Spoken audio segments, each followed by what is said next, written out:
क्या दुनिया एक और आलमी जंग के दहाने पर खड़ी है? एक ऐसा खित्ता जहां एक चिंगारी पूरी दुनिया को आग में झोंक सकती है। Ayatollah Khamenei. عمري إلى 90 أقفة على 20 is dead. अमेरिका, ईरान और एक समंदर जिससे गुजरती है दुनिया की आधी तेल की सप्लाई, अबनाए हुर्मुज़, जहां आज मिसाइल जंगी जहाज We have hit hundreds of targets in Iran. और खतरनाक वार्निंग्स एक दूसरे के सामने खड़ी हैं। रिपोर्ट्स के मुताबिक समंदर में मौजूद जहाजों को रोका जा रहा है और एक छोटी सी गलती एक बड़ा धमाका बन सकती है। सोचो, अगर यही टकराव एक मुकम्मल जंग में बदल गया तो तेल रुक जाएगा, मईशतें हल जाएंगी और शायद तीसरी आलमी जंग का आगाज हो जाए। लेकिन असल सवाल ये है, क्या ये सब वाकई होने वाला है? आइए सिर्फ ताकत का खेल है। We have hit hundreds of targets in Iran.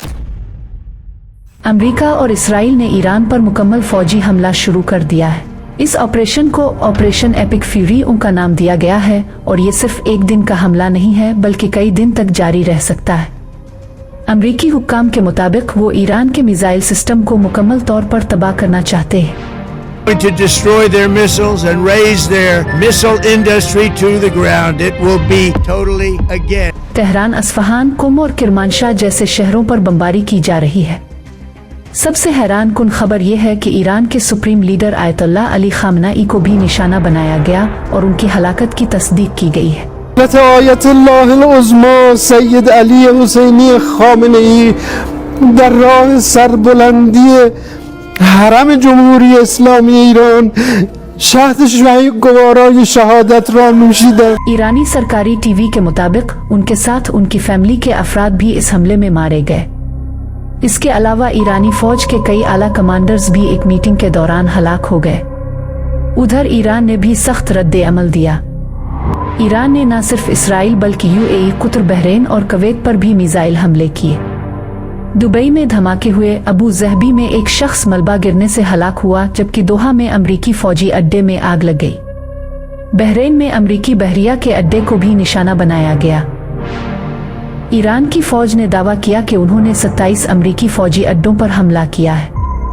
इस ऑपरेशन को ऑपरेशन ट्रू प्रॉमिस 4 का नाम दिया गया। लेकिन उन हमलों में सिर्फ फौजी अहदाफ ही नहीं बल्कि शहरी इलाकों को भी नुकसान पहुंचा। गल्फ ममालिक में जहां जहां मिसाइल गिरे वहां लाखों गैर मुल्की अफराद भी रहते हैं, जिनमें बड़ी तादाद भारतीय शहरियों की भी है। भारतीय सफारत खाने ने अपने शहरियों को मोहतात रहने की हिदायत दी है।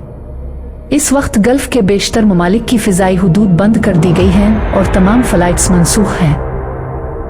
अगर ये सूरत हाल मुकम्मल जंग में तब्दील हो गई तो इसका सबसे बड़ा असर तेल पर पड़ेगा।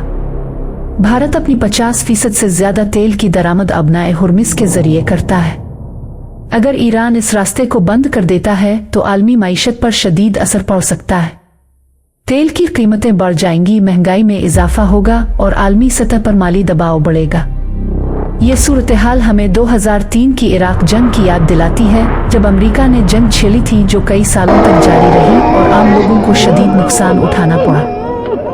दुनिया में आज मुसलमानों के साथ जो कुछ हो रहा है, इसके बारे में आज से 1400 साल पहले एक दिन नबी करीम ने सहाबा किराम से फरमाया, एक वक्त ऐसा आएगा जब दुनिया की दूसरी कौमें मिलकर मुसलमानों पर इस तरह हमला करेंगी जैसे लोग किसी खाने की दावत पर जमा होते हैं।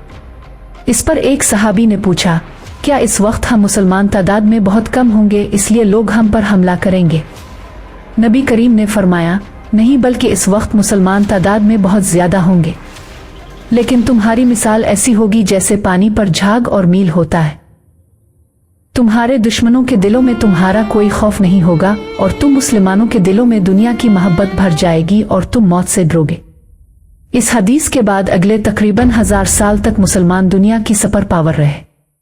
उन 1000 सालों के दौरान दुनिया की कौमें मुसलमानों की ताकत और उनकी फौजों से खौफजदा रहती थी। मुसलमान इसलिए सुपर पावर थे क्योंकि इस जमाने में दुनिया के बड़े साइंसदान मुसलमान थे, बेहतरीन टेक्नोलॉजी मुसलमानों के पास थी और पूरी दुनिया मुसलमानों की पैरवी करती थी।